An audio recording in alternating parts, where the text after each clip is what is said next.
Before we begin, please imagine the bell notification is on and you're subscribed to Huna Stories. The message came in at 3:17 p.m. on a Wednesday while I was reviewing quarterly projections for a client in Manchester. The family group chat lit up. Mom, Dad, Sophie, Mark, the usual names at the top. Sunday roast plans. Except this "what about Sunday" rough talked and we think it's best if you stay away for now. That was it. No follow-up bubble, no explanation, typing itself into existence. I stared at the words long enough for the screen to dim. Best for who? For what? Stay away from what exactly? There are moments when something confirms what you've already known for years. It doesn't surprise you, it settles into place. I typed back, "Understood.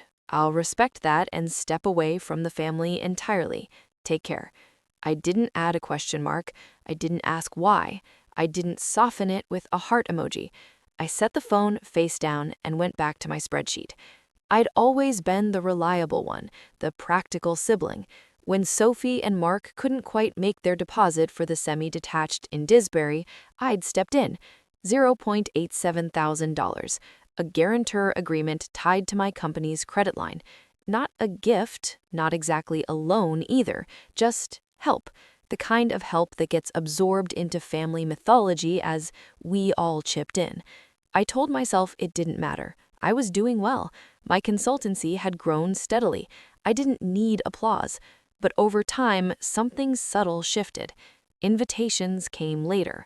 Decisions were made without me. Jokes about how I was too busy anyway. I became the dependable outsider, useful but peripheral. When Mom fell last winter, I handled the hospital admin. When Dad needed a solicitor for a contract dispute, I arranged it. When Sophie panicked about her mortgage renewal, I took the call at 11 p.m. And now, stay away. No explanation. I didn't cry, I didn't rage. I made tea and sat at my desk. Then I opened the folder I hadn't planned to revisit. Guarantor agreement. Halifax Bank. The number sat there plainly. $0.870, as in exposure. My name, my liability. If I was stepping away, I would step away properly. The bank call was almost dull in its normalcy. "Good afternoon, this is Priya speaking." I explained I wished to withdraw as guarantor from an existing mortgage arrangement. There was a pause, the kind that signals a script being consulted. "Of course, Mr. Bennett. I'll outline the process." It wasn't dramatic, it wasn't immediate. There would be formal notice issued to Sophie and Mark, 30 days to refinance independently or provide alternate security. "Once you submit written confirmation, we'll initiate review." "Thank you," I said. My voice didn't tremble. Attached the signed form, closed my laptop. The room was quiet. 4 days later, Sophie called, not to ask how I was, not to explain the message. "What have you done?" Her voice wasn't angry at first, just tight. "I've withdrawn my guarantee." "You're going to ruin us over a text?" I considered that, the framing. "I'm respecting what you asked," I said. "You said it was best if I stayed away." "That doesn't mean financially." There it was, the invisible line. I exhaled slowly. "It means entirely." Silence, then a softer tone. "We were just trying to manage tension. You've been distant." Distant? I pictured the hospital corridors, the late-night calls, the solicitor meeting. "I think this is healthier," I said, "for everyone." She hung up before I finished. Mom rang the next day. She said, as if it were both accusation and plea. "I know," I replied.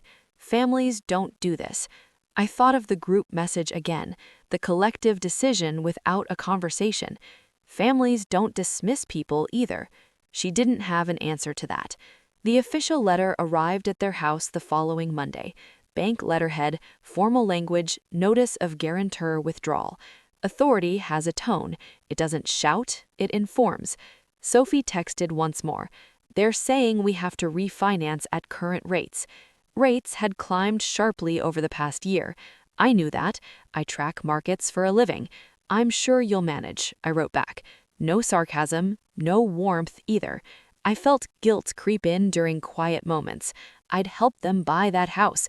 I'd celebrated in the garden with warm Prosecco and cheap paper lanterns. But guilt isn't the same as obligation. They qualified for refinancing, barely. Higher interest, tighter margins. It would cost them more monthly, but they would keep the house. The bank confirmed the release 2 weeks later. My name removed, liability D0 exposure. None. It was an unceremonious email. Please note you are no longer recorded as guarantor on this account. I read it twice. Not triumphant, not bitter, just lighter. The family group chat went silent after that. No Sunday roast photos, no passive-aggressive updates. Dad sent one message privately. "Hope you're well," I replied. "I am." It was true. What surprised me most wasn't their anger. It was how quickly they adjusted. Once the refinancing completed, the urgency evaporated.